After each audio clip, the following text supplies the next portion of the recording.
John chapter 12. Therefore, 6 days before the Passover, Jesus came to Bethany where Lazarus was, whom Jesus had raised from the dead. So they made him a dinner there, and Martha was serving, and Lazarus was one of those reclining at the table with him. Mary then took a pound of very expensive perfume of pure nard, and anointed the feet of Jesus, and wiped his feet with her hair, and the house was filled with the fragrance of the perfume. But Judas Iscariot, one of his disciples, the one who intended to betray him, said, "Why was this perfume not sold for 300 denarii, and the proceeds given to the poor people?" Now he said this not because he cared about the poor, but because he was a thief, and as he kept the money box, he used to steal from what was put in it. Therefore Jesus said, "Leave her alone, so that she may keep it for the day of my burial. For you always have the poor with you, but you do not always have me."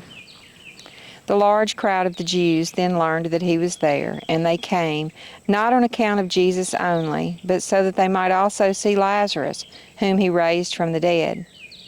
But the chief priests planned to put Lazarus to death also, because on account of him many of the Jews were going away and were believing in Jesus. On the next day, when the large crowd that had come to the feast heard that Jesus was coming to Jerusalem, they took the branches of the palm trees and went out to meet him and began shouting, "Hosanna! Blessed is he who comes in the name of the Lord, indeed, the King of Israel."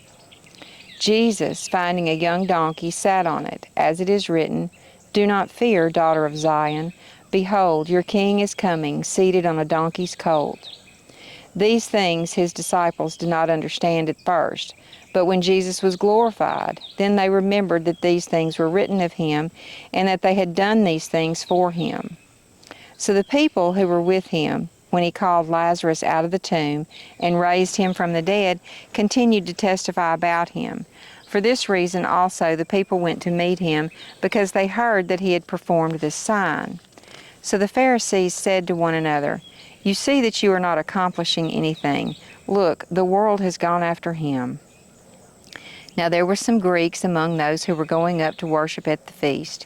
These people then came to Philip, who was from Bethsaida of Galilee, and were making a request of him, saying, "Sir, we wish to see Jesus." Philip came and told Andrew.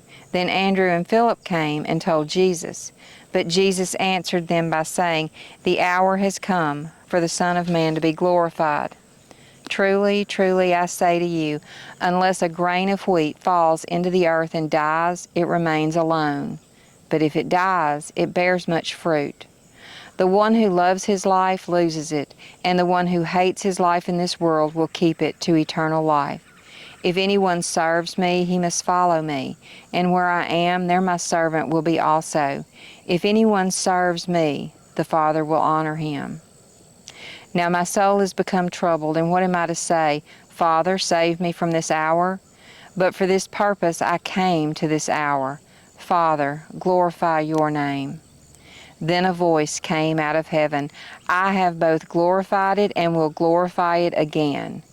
So the crowd who stood by and heard it were saying that it had thundered. Others were saying, "An angel has spoken to him."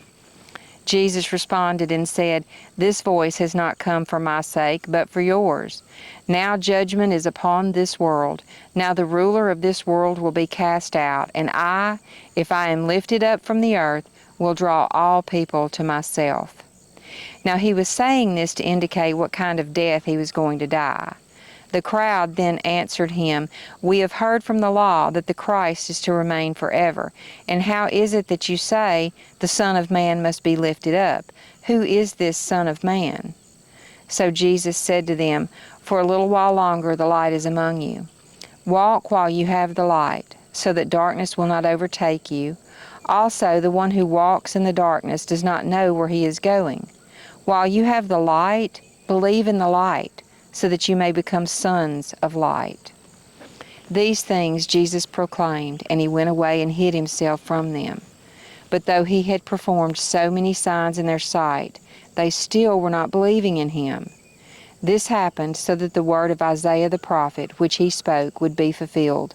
"Lord, who has believed our report? And to whom has the arm of the Lord been revealed?" For this reason they could not believe, for Isaiah said again, He has blinded their eyes, and He hardened their heart, so that they will not see with their eyes and understand with their heart and be converted, and so I will not heal them. These things Isaiah said because he saw His glory, and he spoke about Him. Nevertheless, many, even the rulers, believed in Him. But because of the Pharisees, they were not confessing Him, so that they would not be excommunicated from the synagogue. For they loved the approval of people rather than the approval of God.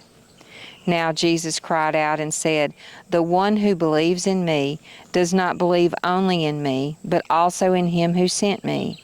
And the one who sees me sees Him who sent me. I have come as light into the world, so that no one who believes in me will remain in darkness. If anyone hears my teachings and does not keep them, I do not judge him, for I did not come to judge the world, but to save the world. The one who rejects me and does not accept my teachings has one who judges him, the word which I spoke. That will judge him on the last day. For I did not speak on my own, but the Father Himself who sent me has given me a commandment as to what to say and what to speak. And I know that His commandment is eternal life. Therefore, the things I speak just as the Father has told me.